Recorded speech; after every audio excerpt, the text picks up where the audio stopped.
And welcome to our May session of La Hora. Thank you for tuning in.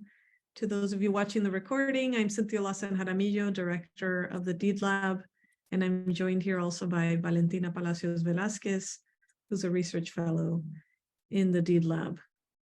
And in fact, this is our last La Hora before Valentina's graduation from Parsons.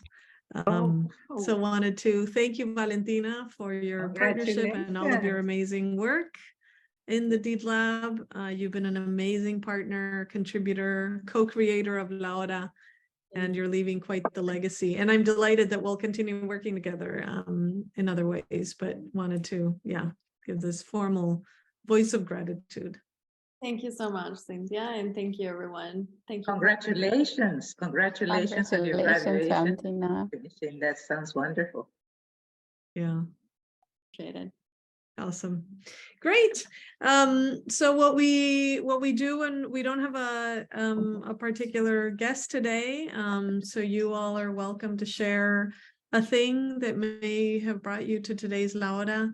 This may be a question, something you may want to share on which you want to have feedback, a particular resource, another event or conversation you want to invite us to.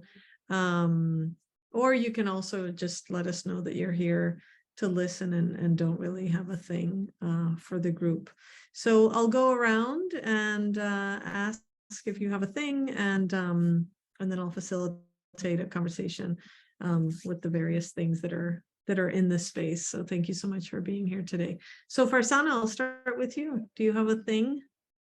I kind of do today. Since I was just discussing before everybody joined that my research is kind of going in a direction that I think I have been working on this for some time now, and we are now looking into developing the education side and of like understanding artisan communities and how that can aid to creating better understanding and more appreciation within the communities or outside of the craft groups, and also to create like the market. And because in many case studies we've seen that people sometimes fail to understand why certain craft would cost a certain amount.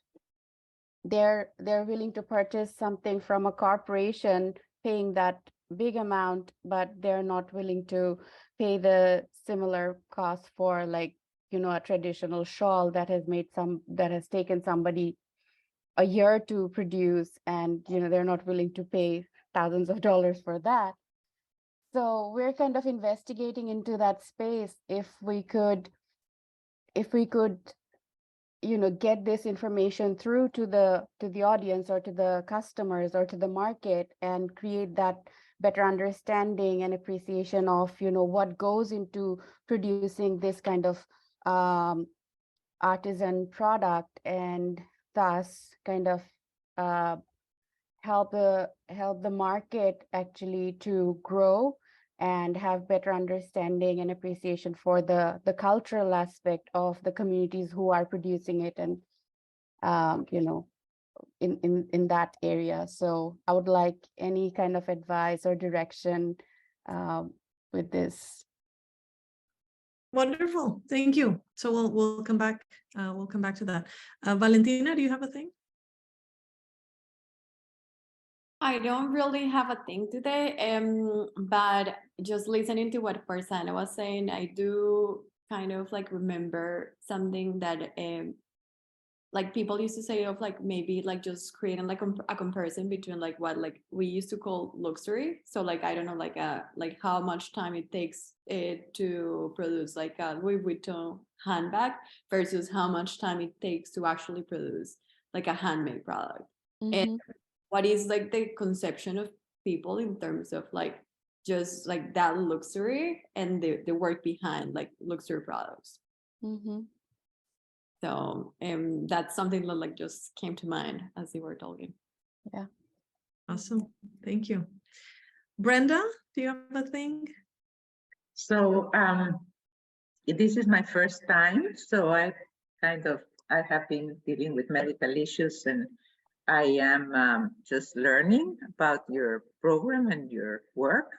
I have worked with artisans. My husband and I started Mayan Hands 32 years ago. So, you know, we've been through all sorts of processes, and we became a nonprofit, and, you know, a lot of obstacles along the way, but right now we're in a very good place. So, you know, anything that our work can illuminate, and I'm sure I learned from everyone else. About what Farzana was saying, you were saying, Farzana, finding out how people think about these products, right? Mm-hmm. Well, part of what happens in a country like Guatemala is that, you know, the weavings are exquisite. They're made by Maya women who don't have much else, another way to make some money, you know.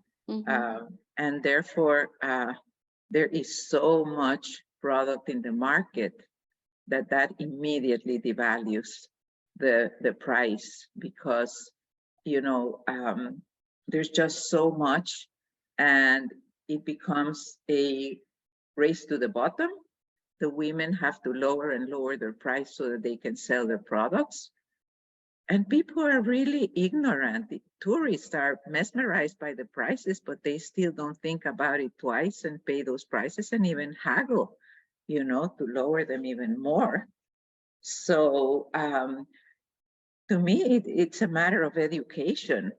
It's a matter of really what Valentina was talking about, of, you know, not only the time that it takes to make it, but the expertise that it requires, the exquisite aesthetic sense of the weavers, their tradition, and how important this is in their culture, you know. Mm-hmm. Just Mm-hmm. set a much larger context than just the price and the time to make it. So, you know, this is what we try to do at Mayan Hands, although we also try to produce things that are not so costly, which, well, so that, you know, we know the, like, the sweet spot that our customers are willing to pay. So we don't make very intricate placemats or, you know, other products, but we make them simpler so that we can sell them, because for us, the issue is how we give enough work to the women. So rather than selling one expensive piece every 3 months for a woman, we're trying to sell things for them every month that give them enough of an income. But then there's a cultural cost to that too, because you're not, you know, presenting their best possible product. So that's for now, but interesting questions. Thank you. Thank you so Thank much. you, Brenda. I'm fangirling a little bit having you here, because in fact, I cite you in the presentations I give about the Deed Lab. And in fact, I'll show you, I just gave a talk last week in a class, and I cite this quote that you wrote in a book many years ago, and it's a volume with anthropologists. Yeah. And I use this a lot in our work. So thank you so much for joining us today, and wonderful to learn. It's my with you. honor, really. I have been wanting to do it, but as I said, I've been really distracted with other stuff. But thank you, and that's the reality. You know, when I wrote that, I think that was talking about the 90s, when Guatemalan things were being sold, Mayan products were being sold in this country on college campuses. People would put a blanket on the street, you know, in the middle of any city, and put the products there, and they pay cents, literally cents, for the products. And thus, you know, when I started working with Mayan Hands, and people said, "Oh, don't talk to me about Guatemalan products. They're miserable. They fade. They, you know, become, they, you know, the cloth doesn't last. You wear these pants or shirts or whatever 3 times, and then And that's what was happening because the poor artisans weren't making anything on them. So they had to lower the quality of the threads and weave faster. And yeah, and that's not right because we want them to show off their incredible talents, you know? Thank you. Megan, do you have a thing? Sure. Hi, everyone. I was Cynthia's student many years ago at Parsons, or many years ago. I don't know how many years ago, 3 or 4 years ago now. And I've worked with artisans in Guatemala specifically, and then since graduating and doing that project as part of the Artisan Futures class, I have done more personal research, and I guess have been I lived in Mexico for some time in the past over the pandemic and things like that, and have kind of seen this tension in Chiapas and heard really horrific stories of the way that people are treated or were treated traditionally at the border there, and kind of had a lot of conversations with people, artisans specifically, you know, about how they feel about their work and how they interact with tourists. And then now being back in New York, understanding, I guess, from friends of mine that are also traveling to Atitlan, there's a very big amount of, I guess, tourism, but also this phenomenon of, like, you know, digital nomads going out and occupying other places of the world, which I feel kind of, I feel conflicted about it myself.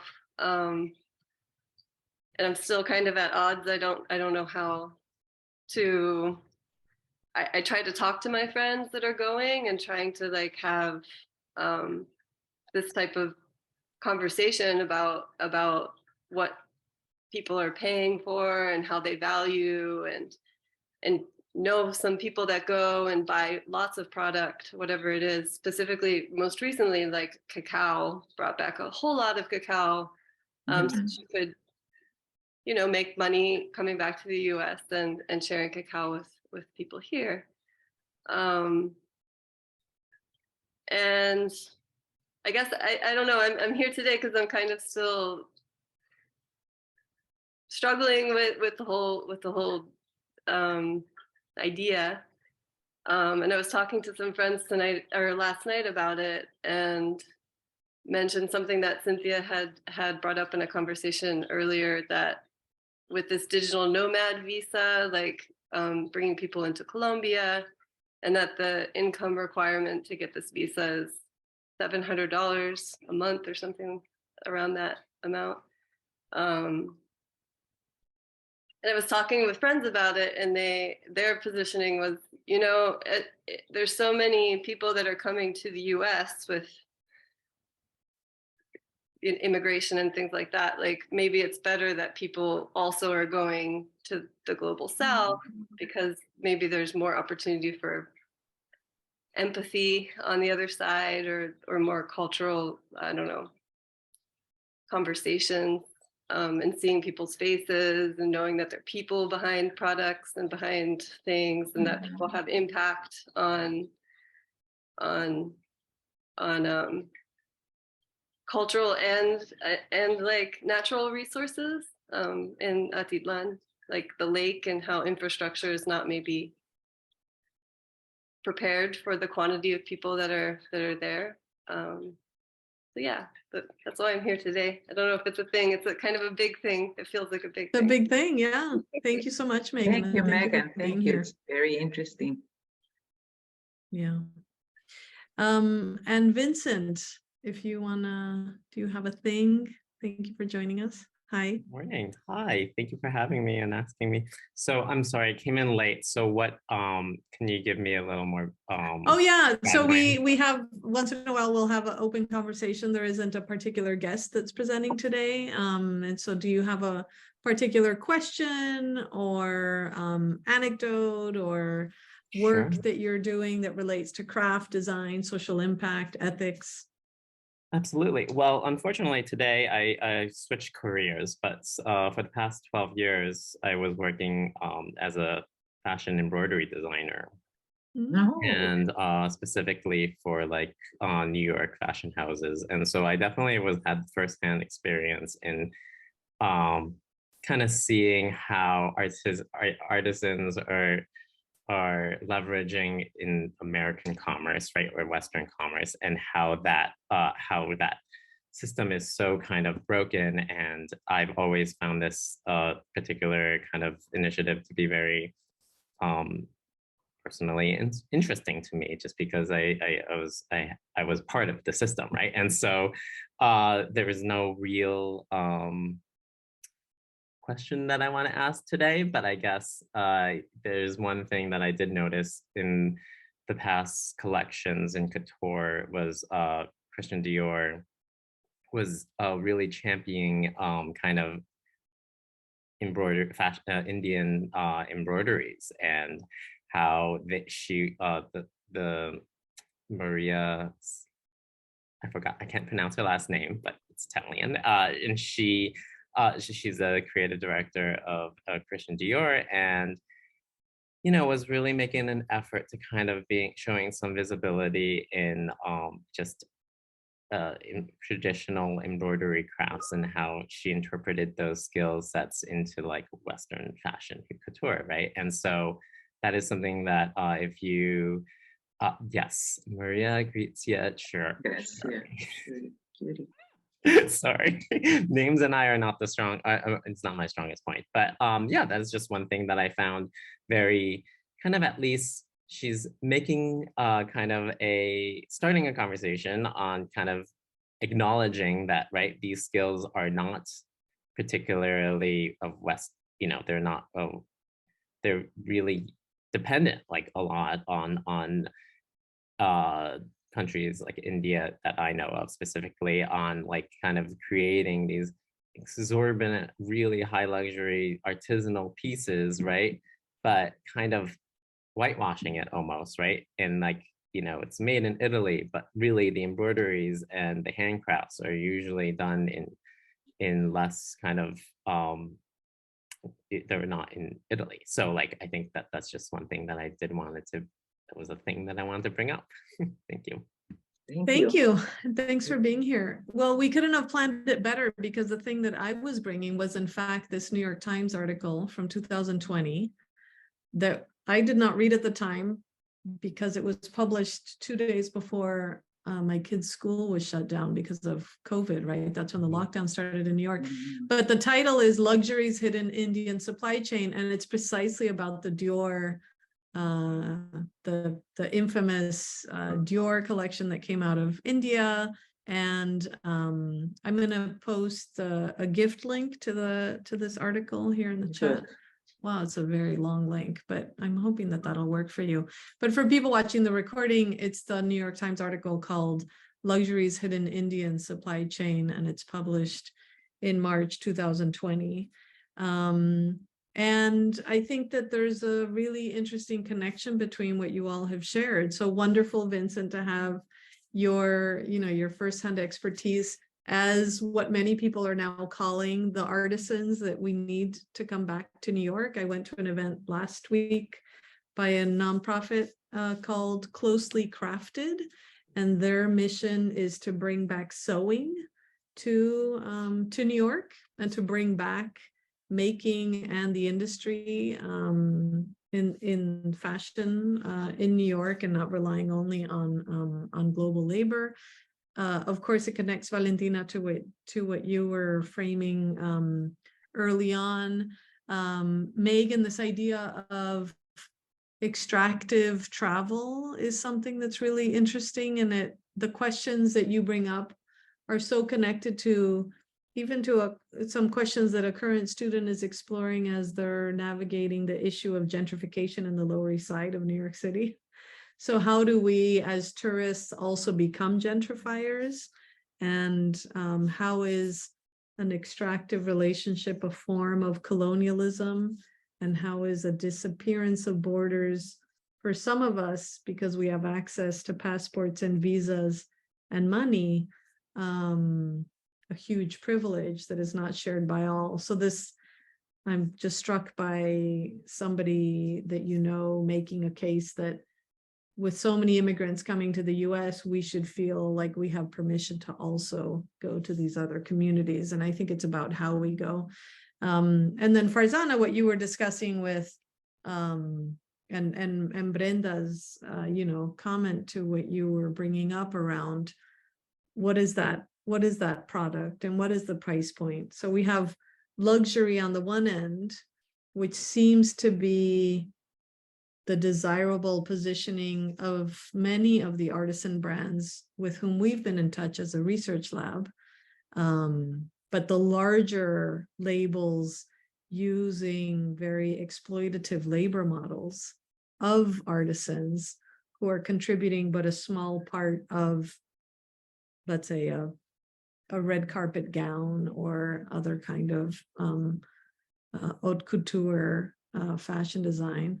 And then you have the, how do we really market at much lower price points that still communicate the culture. I'm really struck by what you're saying, Brenda, that if we start to adapt artisanal designs to the market that exists, that perhaps we are not fully communicating and sharing the culture of the artisans that are making the products. It's a choice because, the urgency is for the artisans to have an income, and hopefully one of the things that I learned when I was in Chiapas, because I did my field research in Chiapas, my longest one, was that the women were making blouses that weren't their traditional thing to sell to someone who was buying them and sending them to Mexico City, a Mexican woman who was living in Chiapas. And but the money they got from that, in addition to, serving their basic needs, it also served to how can I say, to finance their own religious celebrations, their own, commitment to their culture. So it's an interesting thing. They receive that money that's not the most wonderful expression of their artistry, but they use it in cultural ways that kind of elevate their culture, you know what I mean? So that was kind of hopeful for me, that by doing this, we're not destroying their culture, but they're using the money in ways that are appropriate and desirable in their culture. That's what I found when I was living with them. Brenda, just hearing you talk about it, this kind of is very intriguing in the sense that I was looking into like how do we get a better understanding of certain cultural aspects, and like you mentioned that something that they're using to find their economic activities or earn a living, and then they're using that money to then spend on more cultural activities that are maybe more embedded within their lifestyle or something. So are there any indicators, or are there any ways of knowing like what cultural aspects are more dominant than the other, or how do we prioritize this? I mean, if somebody who's engaging with a community is to make a call, then it's very difficult for an entrepreneur or for somebody who's trying to engage with them. So is there any way we can kind of like in any hierarchy or importance, would you say? I don't know if I'm understanding well your question. I think it's very important what you're asking. I think that on the one hand, I would love to present their artistry in the best possible way. But on the other hand, as I was saying, practically speaking, I need to be able to sell enough of those products. For example, we sell with 200 women so that each of them can have work every month. So there's an income they can count on. Now, how they use their money is not my thing, I don't say anything to them about it. That's their choice. But what's very hopeful for me is that they're not using it to like change the style of blouses they weave for themselves, or acquire more our goods.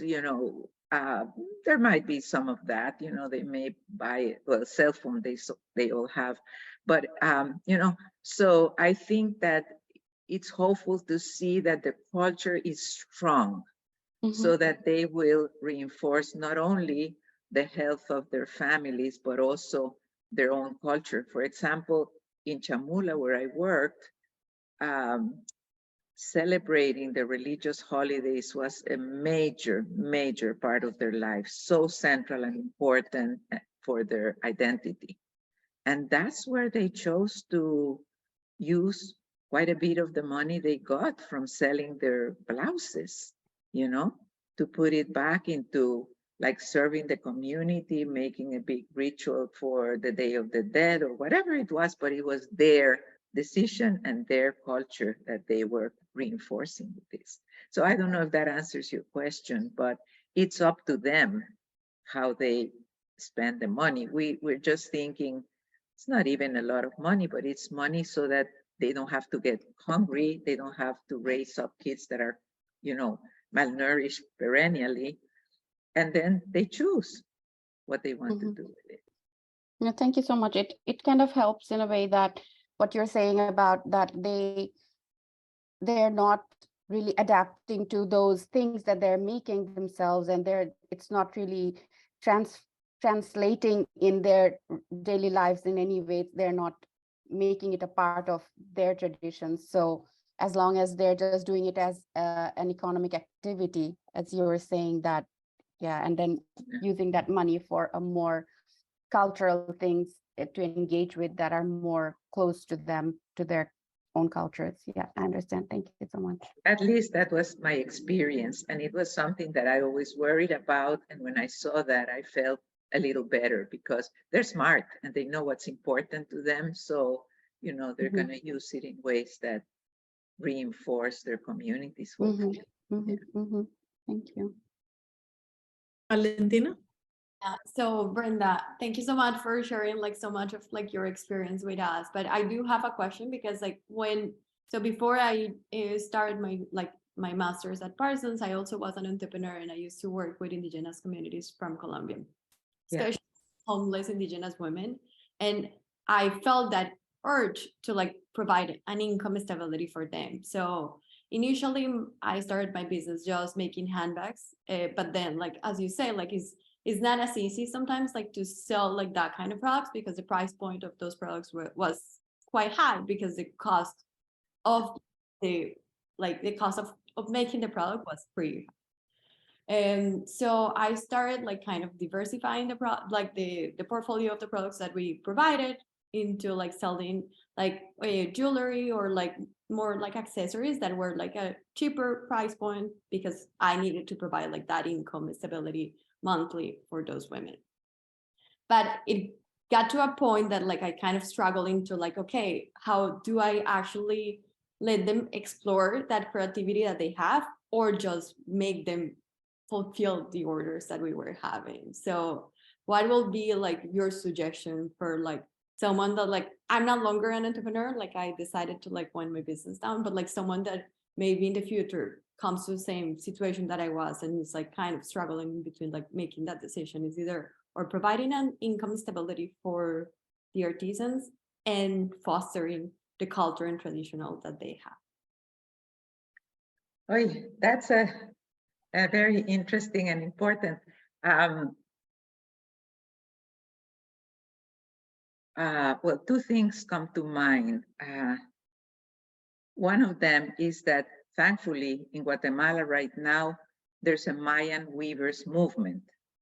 Okay, so we don't have to tell the women that we think their culture is important and that they have a treasure, because they themselves are getting that from other Mayan women who are weavers and are organizing and are spreading that message all over the country, which is just a wonderful thing. It's like a dream, you know, that these women are organizing and saying our culture is valuable, our ancestors left us this wonderful wisdom, we have to continue and all that, because we were always worried that, you know, for example, we provide scholarships for the weavers' daughters. So these girls are going to school. Their mothers never went to school, the weavers, but the daughters are. Those girls are not going to weave if weaving continues to be something where they cannot make any money at all, zero, you know? So there's this organization telling them this is important culturally, and on the other hand, trying to educate the public to be willing to pay more so that the women will be able to sell and make more money on their weavings and therefore continue with it, you know? Even though maybe we can say there are 500,000 weavers in Guatemala, maybe in the next generation there will be 20,000, or, you know, they will be able to make a living because their product is not going to be everywhere, you know? And so it's gonna be like a rare, you know, thing that you can buy that's a treasure. And what's bad in that, you know? While at the same time they're preserving their language and their culture and the knowledge that their ancestors were, that their culture is very important. So that's one part. The other thing that comes to mind, Valentina, I don't know if this is helpful, but comes to mind that, for example, the baskets, our baskets are very popular. So one thing we do with the women is that they learn it's a new craft, maybe 12, 15 years ago, pine needle baskets. But now we tell the women, you are masters, do your own creations. And then we take their creations, and sometimes we need to tweak them a little bit, but they know that they are creating their own designs, you know, so it gives them that kind of a lift. We're not giving them the design, you know, they are creating their designs and then they produce it, they produce them for us. But there's that level of, what's the word, of creativity, because that's what you're talking about, I think, right? That you want them to be able to express the other talents or other visions that they have. So it's a kind of a difficult thing for us because, again, we want to sell their things, but we should have, and we have talked about it, but we haven't done it like one of a kind. Like if the women think of something wonderful, they can come up with one of a kind and we'll put it in a special gallery on our website. These are one of a kind products. So that gives me the idea, Valentina, thank you, that we should pursue that and give them more of a chance to explore their own creativity because they're incredible. They're so, so talented, you know, and by just having them make the same thing over and over again, we're not allowing it, you know? Yeah, totally. Like one of the things that like, especially like in my experience brought me to like starting working with artisans was because I was like very inspired and like I appreciate a lot the way they combine the colors. Like, Oh yeah, you combine like 8 colors in like one design and like make it look so beautiful. I was like, amazing. yeah, it's like something that like I went to school for fashion design and I felt like I didn't even have that ability. So it's just like embedded in their culture and their blood. And we like it's oftentimes like hard to like do it through the design of like maybe something that we are hoping to be very commercial because we want to sell in quantity. Yes. And it needs to like kind of appeal to the taste of like a big population. Thank you. Thank you. Yeah, thank you very much for sharing that, Brenda. I'll share in the chat. I really enjoyed learning that Jaipur Rugs in India has a line that's called Manchaha, which is rugs that are the creative design of the artisans and not designs handed to them. And so the artisans can explore their own designs using all of the threads or waste that they may have from the designs that they were paid by Jaipur to create, and then Jaipur sells it again on their website. And if you look at that link that I just dropped in the chat, you'll see the just amazing designs there. Part of it is the reliance on what is left over from other designs create this non-symmetrical explorations, but I love seeing that. It's so rare to hear of models that really center the artisan creativity. And in our June La Hora, we'll be hearing from Indian designer Anshu Arora, who has been dedicating her time in recent years, really focusing on how do we center and lift the creativity of artisan communities in India. So she'll share some of the projects and collaborations that she has done there, and hope you can join us as well for that conversation. That's great. Yeah. Yeah.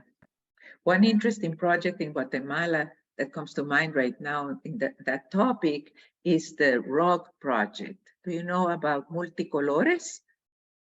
It's a wonderful, wonderful organization that it's rather new, maybe 15 years. And what they do is that they came down and they taught the women how to, what's the characteristics of a rug, because that's not something that they make for themselves. And so they taught them, I guess it has to have a border and it has to have, you know, whatever is important in the structure of a rug. That's the infrastructure, let's say. But then the women are free and they make their own designs, and they take them from the huipiles, they take them from nature, from their blouses, I mean their woven blouses. The inspiration comes from everywhere. And then they make their own rugs. But that's a one-of-a-kind rug, you know? They don't make multiples. So that's wonderful. I don't know how much women can make with that kind of a model. The rugs are like $300, $400, so they're, you know, more expensive than the products that My Hands, for example, sells. But it's a wonderful model. It's a wonderful model. Yeah, there's a similar, there's a group of, I think it's between 3 and 5 silk weavers in the coffee region in Colombia, in Anserma, and they pride themselves in their one-of-a-kind commitment to producing, and they sell in the local Colombian craft shows. There are 2 shows a year. Expo Artesanías in Bogotá in December is the largest one, and it's become globally renowned, so a lot of buyers travel in from outside. And in the spring, there's a smaller fair in Medellin. And when we did a project with them, when they shared their interest to perhaps start exporting, we brought up the challenge of exporting one-off designs, and that perhaps somebody who ordered wholesale would expect them to be able to replicate their designs. They were not interested. They weren't interested in changing the way they were working. They were not interested in that model. And they've really been able to benefit from the many decades campaign that Artesanías de Colombia has done to really encourage Colombians to buy Colombian craft. And that it was like a call, started in the 80s, a call for, let's not rely on exporting, but let's first convince every Colombian household to have Colombian traditional and indigenous craft. And that would be a way to create a market and certainly an appreciation for Colombian culture. So it's an interesting model that I know other places like Guatemala have been interested in perhaps following. I'll Yeah, try to that's- find a link to their work and drop it in the chat. That's wonderful. I didn't know that Colombia has done that, as a government, that's wonderful. There's Yeah. no such support in a country like Guatemala, unfortunately.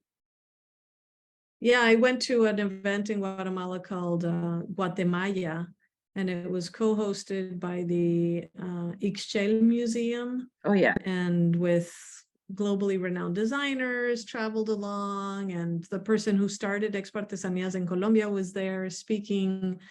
And there was, I don't know if it ever took off or kind of disrupted by COVID, but many people there were definitely interested to create much more government private partnership run organization or way of lifting and supporting the artisan sector.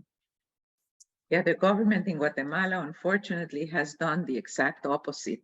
You probably have heard about that because it's big. They use the image of women, of Maya women, in all their publicity. They say Guatemala, and this is, the cradle. I think they call it the cradle of Maya civilization, Guatemala. And then it's all the picture of women and their crafts and everything. And the group that I was telling you about, this organization, the Maya Weavers Movement, are saying you use our image and then you don't support us in any way. This is the most exploitative kind of thing, Yeah. So, yeah, that's what they've done. Yeah. Would love to turn to maybe discuss the thing that Megan brought to the space.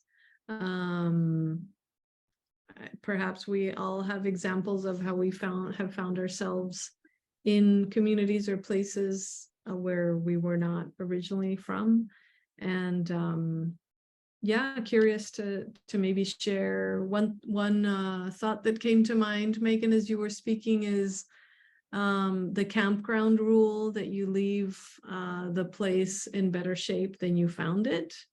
And what would that mean for travelers? I mean, I've traveled around Lake Atitlan quite extensively, working in villages with artisans, but also spending the weekend at like the eco hostel that's designed for tourists. That's really expensive and nobody locally would be able to afford it. And there are some pockets in San Juan de la Laguna. There's a couple of decades ago, they started through a ecological nonprofit project, started to grow plants for natural dyeing, and they really have positioned themselves as a destination community where other artisans come to learn about natural dyes and how to incorporate natural dyes into their craft.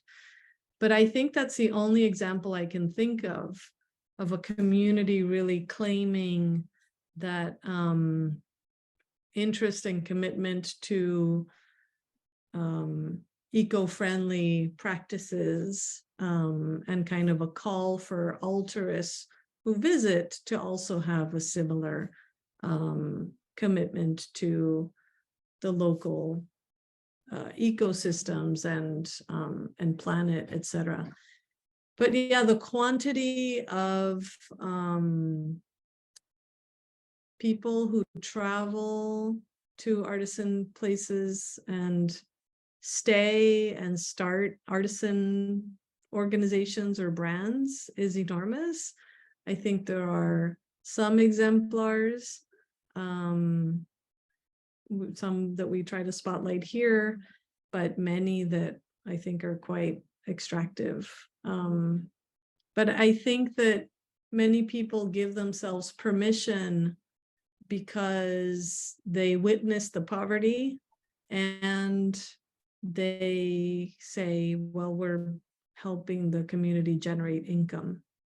And so is it sufficient to bring additional income, or are they perhaps modeling an exploitative way forward for communities that may be better off trying to figure things out on their own without necessarily somebody coming to say, here's how you can solve it by making more things to sell in this marketplace. But yeah, it's very complicated. And I think with COVID and the rise of digital nomads, it's getting even more complicated. People buying islands and sharing their journeys, taking over. And there's somebody I came across on TikTok where they're documenting their life on this beautiful island in Honduras or Panama, and they don't even speak Spanish, but they're like, and then we bought a cheap speedboat, and now we're figuring out how to make a vegetable garden, and it's addictive to watch, but what harm are they perhaps creating when they're on that end of it? We need to be more careful, more mindful, I guess. There's a need for a lot of education, educating people who don't realize what life in these communities is, and they're just providing income like that. And then there's this savior complex, I'm here to save you. It's complicated. And people often have very good intentions, but they're not aware of the complexity of the issues, I guess.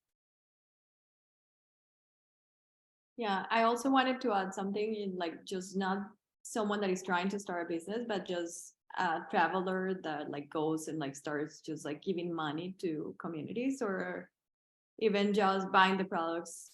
Like sometimes like they buy the products, it's fine, but sometimes like they literally just give them money, and that creates like a cycle of like mendicity and like poverty, and like it's so hard to like even provide employment opportunities for people in those situations, because even just by being on the street for an hour, they can make way more money than like what, like if they work for like someone that is like trying to do it responsibly, can pay for an entire day. So it's just like, yeah, tourism sometimes like is like not great in that sense. Like I can share like an experience of like when I used to work with like the indigenous communities that I worked, like some of them like were, as I mentioned before, they were homeless, so like they didn't have a place to live, because they had like, it's a very complicated issue, but like they immigrated their territories where they live in Colombia, and they came to the biggest cities. But when they arrived in the cities, there are like not opportunities for them, like working opportunities for them, and also they are like not familiar with Spanish. They speak a different language. They are not familiar with the type of like work they do. So in this case, they just like we were working, but then like also like they will go on the streets and like sell their products, the products that they make on the side. And then like sometimes like they also will get like money from a tourist, and they will come to me like with like $40 or something like that that represents like, it's like 160,000 pesos. That's the equivalent for a week of work in Colombia that a normal person earns, and they will get that in like 20 minutes just because a tourist show up in the place where they were selling, and like not even from selling their products. So it's very hard to like make a value proposition to like someone like this to convince a person to work for you, like to work in this organization and through her art, if by like just sell, like not by being in the street, she can make way more. And at the end, what she needs is like to provide for herself and her family.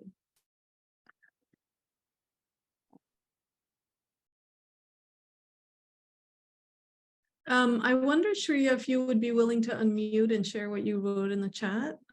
Just thinking about the people also watching the recording, or if you want me to read it.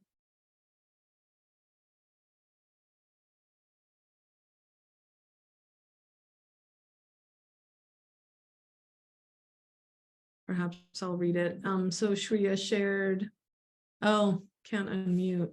Let me see if I can unmute you.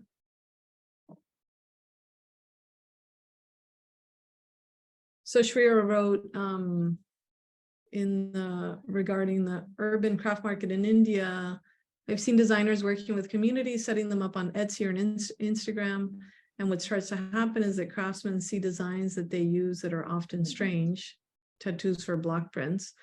And it's a strange thing where craftsmen look to designers for access to markets, but then this access also diminishes all that was sustainable or organic and special about their work. Yes. That's None interesting. of these are bad things per se, but it seems to reflect a weird and interesting transition from rural to urban for the craftsman imagination, and also local to global market as competition and conformity. Love that, framing that idea of how do you transition from rural to urban for the craftsman imagination. Thank you so much for sharing that, Shreya.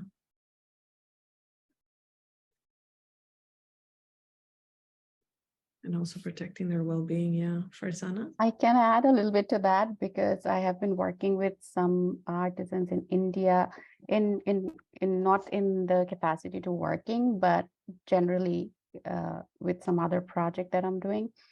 So there are terminologies like WhatsApp designer.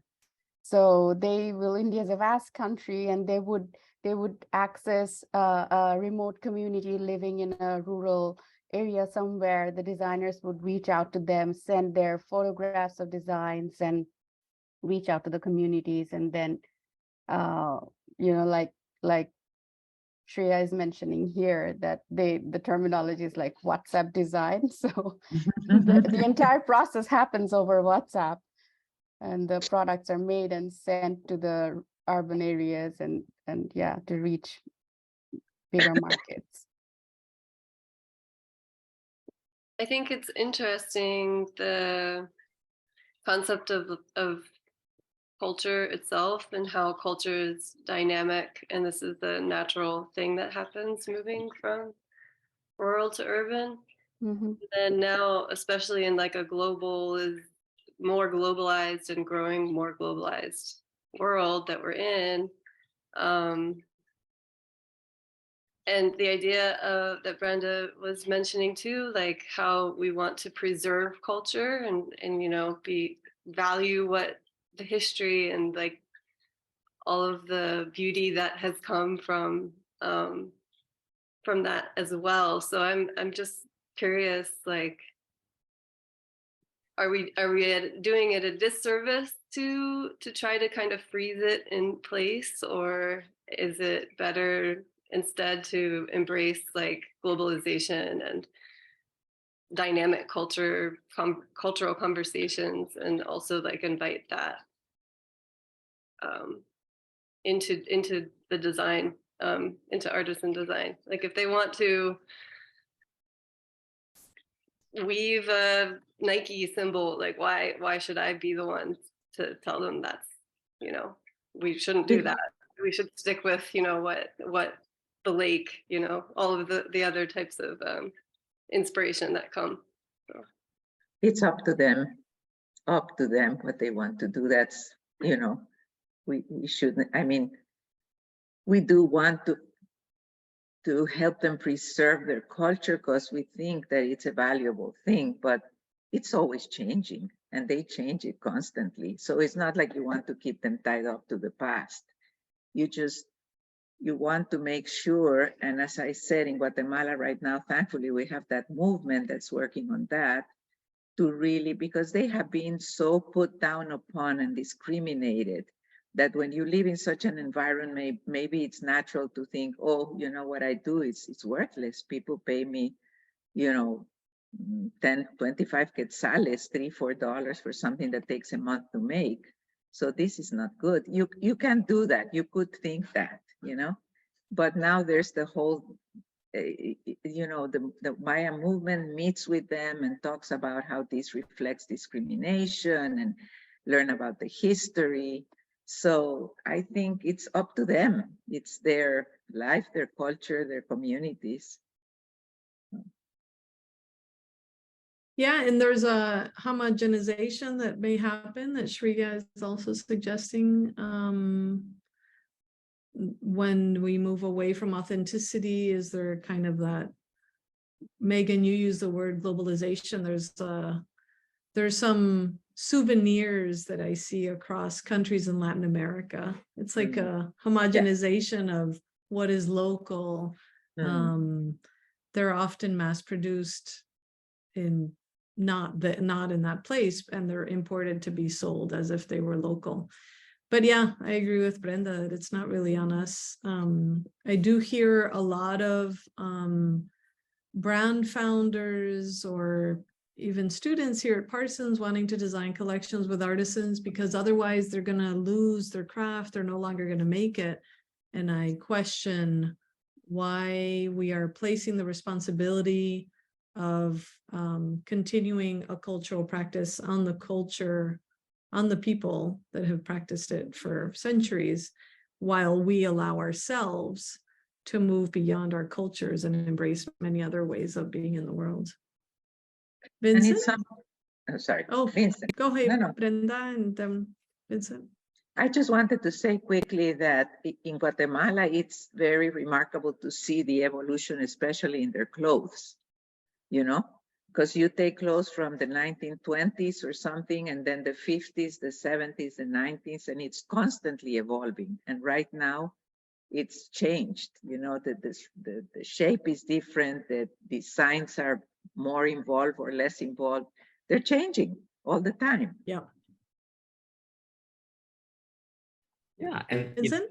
yeah, I mean, this is a great conversation, and there's really, I don't really have, it's just a thought that that inspired based on Valentina and Brenda's kind of comments on just craft and design and inspiration. And I was looking at, and also like craft tourism, right? Like I remember going to like Japan and Thailand, and how there are certain places, right, factories that show like the traditional Thai weaving, and also like in Japan, like